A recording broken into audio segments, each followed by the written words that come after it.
on va se tourner vers Cyril Guérois et on va parler un petit peu d'une actualité qui est chaude, on va dire, en Martinique. Tout le monde en parle, ces fameux radars, et en particulier les fameux radars tourelles.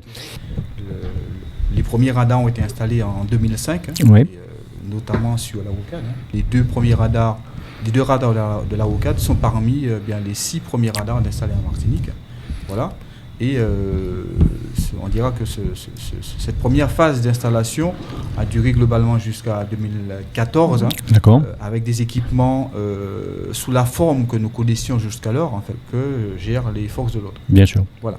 Donc s'agissant de nos équipements, nous en avons compté jusqu'à 21 fin 2019 d'ancienne génération. Et l'évolution majeure qui a concerné ces équipements fut la mise en œuvre d'une fonction double sens. Voilà. Effectivement. Donc ça, c'est arrivé en 2019. Oui, en 2018. 2018, tout oui. à fait, cette fonction double sens, et qui a concerné bien sûr 8 équipements chez nous, des équipements situés sur des routes bidirectionnelles, donc sans séparateur central. Voilà. Et puis sont arrivés progressivement les radars tourelles, qui sont en fait une nouvelle génération d'équipements, équipements multifonctions. Et parmi les deux premiers équipements, les premiers équipements que nous avons connus, nous avons eu un équipement, donc un radar en approche de la première station après l'échangeur de l'aéroport, en allant vers le sud, dans un contexte assez difficile pour les salariés et les usagers de ces stations, donc puisqu'en fait il y a eu pas mal d'accidents là, dont un accident très mortel, grave.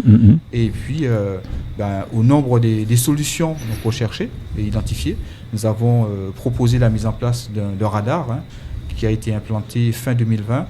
Et il est vrai que depuis l'implantation de cet équipement, le site semble apaisé. Ces deux premiers équipements, on dira, ont signé l'arrivée de ce programme radar tourelle qui s'est implanté. Et dans ce cadre, nous avons rénové tous les anciens équipements en tourelle. Mais malheureusement, ces équipements ont connu fin 2021 un certain nombre de dégradations. On l'a bien vu. Absolument. Et alors, il faut savoir que ces radars sont financés par le ministère de l'Intérieur, bien sûr. Donc c'est l'argent public, en fait, bien sûr. Donc quand on détruit un radar, c'est nos impôts, finalement, qui sont là et qui payent les réparations, pour être juste. Donc, je pense qu'on pourra revenir un petit peu sur le financement de ces équipements. Tout à fait.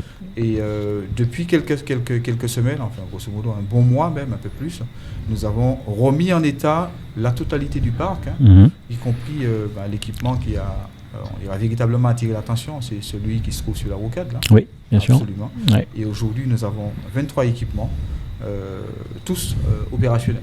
Je rappellerai simplement qu'avant cette période, la Martinique comptait naturellement presque 40 tués, et notamment pas mal d'accidents mortels sur la Rocade.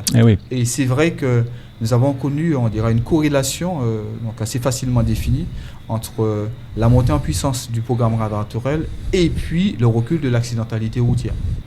Les radars ont permis véritablement de sécuriser pas mal d'axes. Ils sont réellement dissuasifs, en fin de compte. Mais évidemment. Donc ça veut dire qu'ils ont une mauvaise presse, mais qu'il faut changer les mentalités et qu'il faut changer son rapport à la voiture et à la vitesse, en fait, véritablement. Vous êtes d'accord avec ça? Vous avez une autre casquette, puisque vous avez la sécurité routière. Je suis d'accord avec ça, puisque d'aucuns pensent que les radars sont le moyen de récupérer des financements, mais il ne faut pas perdre de vue que ces équipements sont avant tout implantés pour sauver des vies. Et je crois qu'ils en ont sauvé, et c'est ce qu'il faut retenir. Alors, bien sûr, abîmer un radar, on va en reparler un tout petit peu, c'est très grave. Qu'est-ce qu'on encourt alors si on est pris la main dans le feu ou dans le sac, je ne sais pas comment dire. 75 000 € dans certains cas. Et puis, en tout cas, c'est grave. C'est très très grave. C'est très très très grave. C'est très grave, c'est sûr et certain. Bon, et on a compris surtout que c'était fait pour la sécurité routière avant toute chose. Avant toute chose. Mais quelles sont les actions qui sont mises en place par la DEAL pour parler un petit peu de cette vitesse qui est dangereuse, et peut-être l'alcool, peut-être d'autres choses, d'autres éléments?